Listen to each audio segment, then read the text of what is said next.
Darmanin annonce qu'il va y aller. Jean-Michel Apathy, donc ministre des Comptes publics, il l'a dit hier, il va être candidat à Tourcoing.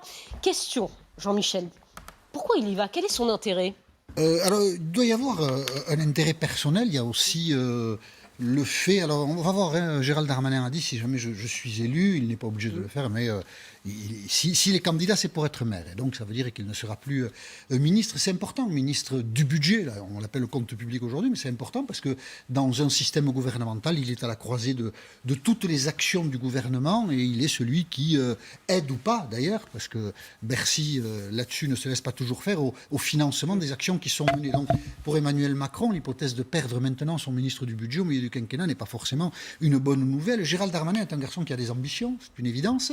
3 ans au budget, sans doute il pense qu'il en a fait le tour. C'est aussi une fonction assez fatigante. Il aurait bien fait autre chose.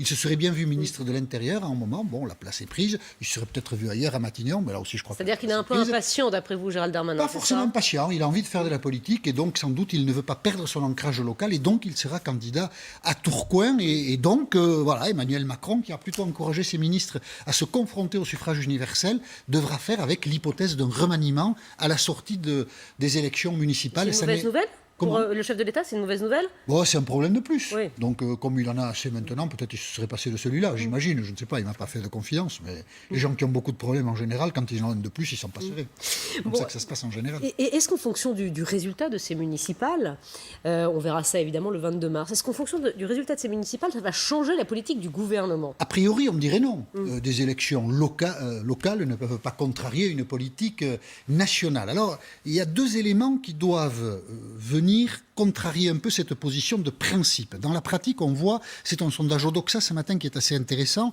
que 4 électeurs sur 10 voteront aux élections municipales en fonction d'enjeux nationaux. Et quand vous avez ce type de réponse à un sondage, ça veut dire qu'en général, les électeurs en ont un peu gros sur la patate. Parmi les 4 qui voteront en fonction de critères nationaux, il y en a 3 qui voteront pour sanctionner le gouvernement.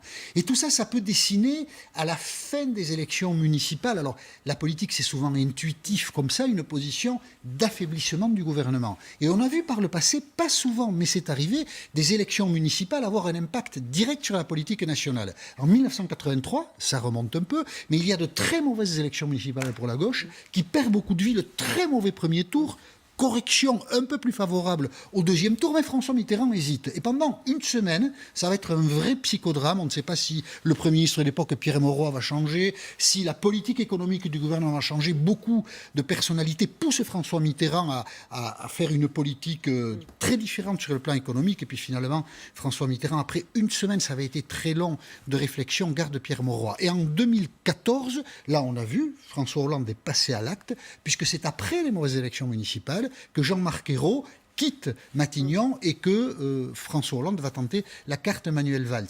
Donc les élections municipales qui sont locales, c'est une évidence, dessinent une psychologie qui peut affecter l'ambiance nationale et il est évident que la République En Marche, qui est faiblement implantée, ne va pas faire des bonnes municipales. On voit en plus les divisions à Paris, il y a peu d'espoir de conquête des grandes villes. Souvent, la République En Marche peut même soutenir des candidats de droite. Enfin, ça risque quand même d'affaiblir un peu le système présidentiel. Et donc, le gouvernement, l'exécutif, peut sortir affaibli de ces élections. Après, dire quelles applications concrètes on tire d'un affaiblissement, ça c'est plus compliqué. Voilà, on suivra ça. Premier tour, 15 mars. Second tour, 22 mars. Et Ségolène Royal aura certainement beaucoup de choses à dire sur tous ces sujets. Elle sera l'invitée tout à l'heure d'Elisabeth Martichoux. Ce sera à 8h30.